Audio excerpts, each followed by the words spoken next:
بسم الله الرحمن الرحیم. د هرات ملي ټلویزیون درنو قدرمن لیدونکو په سلامونه مو هرکلی کوم. نن شنبه د 1445 هجري سپوږمیز کال د سفر میاشتې 24مه نیټه ده چې د 1402 هجري لمریز کال د وږي میاشتې 13 نیټې سره سمون خوري. په سر کې د څو خبرونو سرټکي.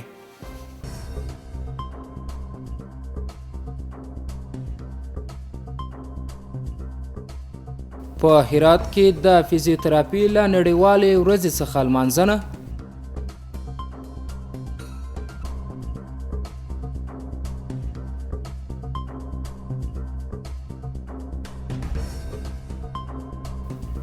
د مهاجرینو او راستنیدونکو چارو ریاست له لوري د کډوالو د وضعیت څارنه او ستونزو ته په رسیدو ټینګار.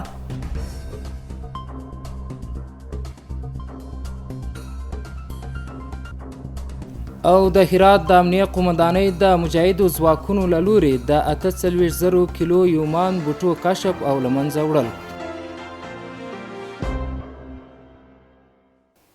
اوس هم ستاسو پام راړم بشپړ خبرونو ته. زه محمد ولی عمر یم. د سپټمبر له 8 نیټې څخه د هرات پوځي روغتون کې د فزیوتراپي نړیواله ورځ ولمانځل سوه. د هرات د حوزوي روغتون د فزیوتراپي مرکز مسؤلین وایي چې په تیرو 5 میاشتو کې له 2000 ډیر ناروغان معاینه او درملنه کړې ده. د چارواکو په وینا دغه مرکز ته هر ورځ له 150 تر 200 کسان مراجعه کوي چې ډیره ښځې دي. نور حال په چمتو کړي راپور کې. په هرات کې د فزیوتراپي نړیواله ورځ ولمانځل سوه. د روغتیايي چارواکو او د لویدیځ زون د فزیوتراپیانو د ټولنې د رئیس په حضور کې نن د سپټمبر له 8 نیټې د هرات په سیمینار کې د فزیوتراپي نړیواله ورځ ولمانځل سوه. د هرات د حوزوي روغتون د فزیوتراپیستانو د معلوماتو له مخې په تیرو 5 میاشتو کې له 2000 ډیر ناروغان معاینه او درملنه شوې ده. در کل بدن قبلا به شما گفتم ستون فقرات به صورت مجموع گردن، ستون فقرات پایین، فقرات صدری، در دعای کمر، در دعای شانه، در دعای زانو، در دعای بند دست. دیگه بعد امراض عصبی که ما داریم مریضای چی که میگیم مریضای COPD که میگیم مریضای فلج دماغی اطفال که میگیم مریضای پارکینسون که میگیم مریضای پولمونوپاتی که میگیم به صورت مجموع تمام پرابلم های عضلی اسکلتی و عصبی در بخش فزیوتراپی تداوی میشه. د دغه روغتون د مسؤلینو په حواله دوی وایي په دغه روغتون کې د فزیوتراپي په څانګه کې ماشینونه هم شته چې له امله هر ورځ د هغو ناروغانو درملنه کیږي چې فزیوتراپی ته اړتیا لري.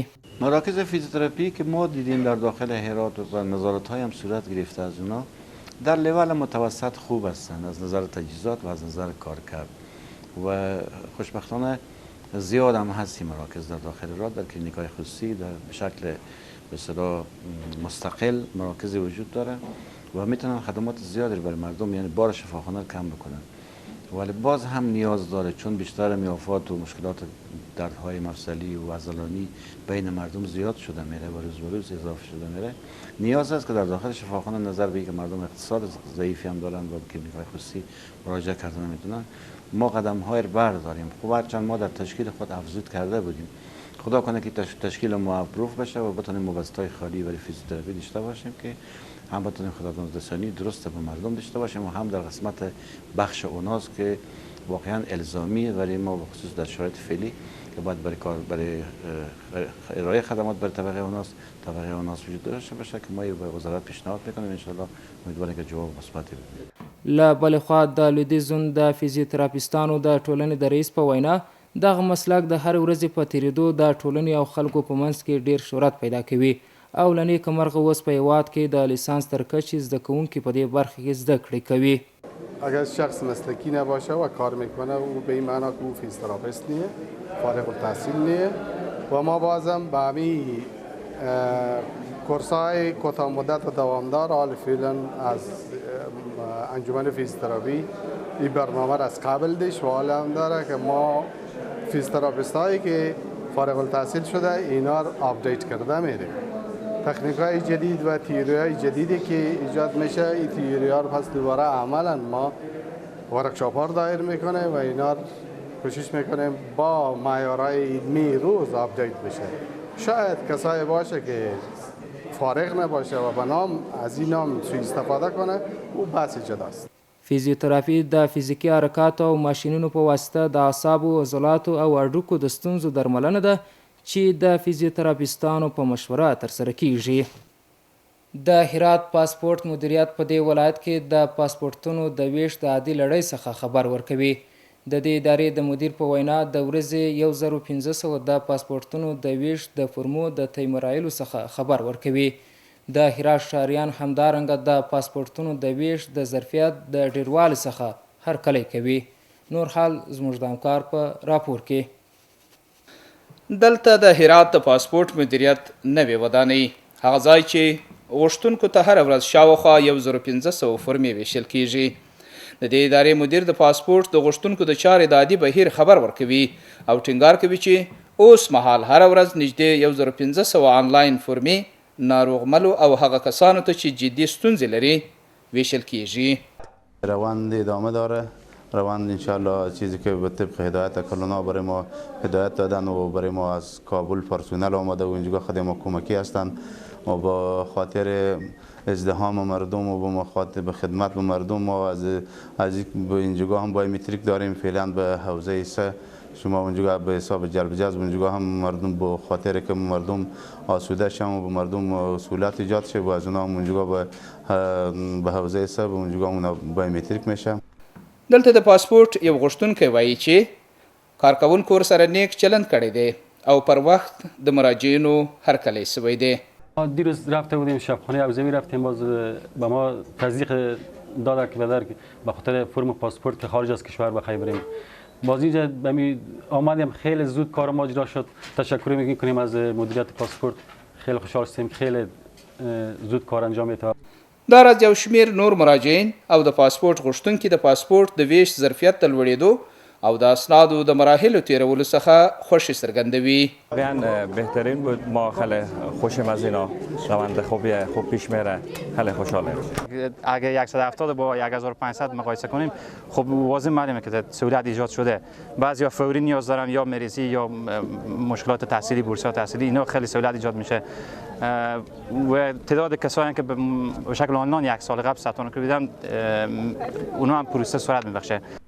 دا په داسې حال کې ده چې په هرات کې د پاسپورت د ویش شمېره هره ورځ 300 فرمې وي چې د کورنیو چارو وزارت د مقام د لوري د لارښوونې له مخې دغه ظرفیت تر 1500 فرمو پورې لوړ شوی دی. د هرات ولایت په زیرکو او وبې ولسوالیو کې د امنیه قومندانۍ منصوبینو لخوا یو اندازه نشهیي توکي د عمان بټۍ کشف او له منځه وړي دي. د هرات ولایت د زیرکو او وبې ولسوالۍ د امنیه قومندانۍ د یادو قومندانۍ له نشهیي توکو په وړاندې مبارزې مدیریت منصوبینو د هلو ځلو په پایله کې څه د پاسه 48,000 کیلوګرامه نشهیي توکي د عمان یما په نوم دغه راز 20 لیتره تیزاب کشف او ترلاسه شوي چې په یادو سیمو کې وسوځول شول. یوه ناسته په هرات کې د بېځایه شویو او راستنېدونکو د ستونزو د حل په موخه جوړه شوې وه. دا غونډه د هرات ولایت د مهاجرینو چارو رئیس مفتي ادم خان سعد په حضور کې د بېځایه شوي او راستنېدونکو د وضعیت د همغږۍ په موخه جوړه شوه.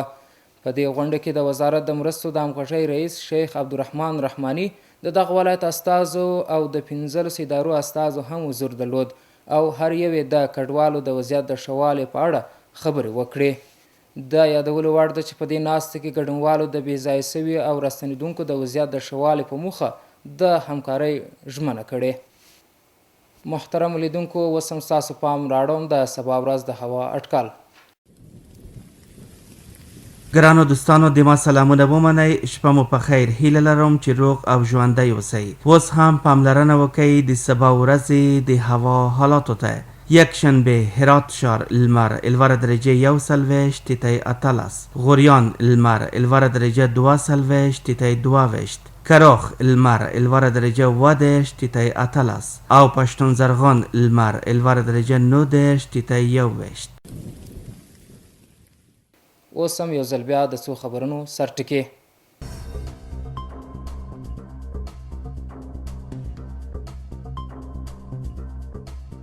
په هرات کې د فزیوتراپي له نړیوالې ورځې څخه لمانځنه.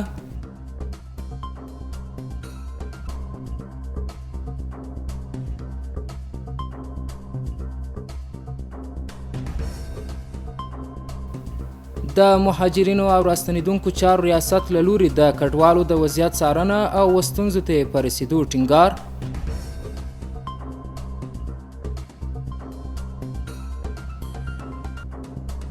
او د هرات د امنیه قومندانۍ د مجاهدو ځواکونو له لوري د 48,000 کیلو یومان بوټو کشف او له منځه وړل. درنو قدرمن لیدونکو دا و د نن شپې خبرونه چې ستاسو قدرمنو حضور ته وړاندې سوه. تر بیا مو په لیست شتون تعالی سپارم.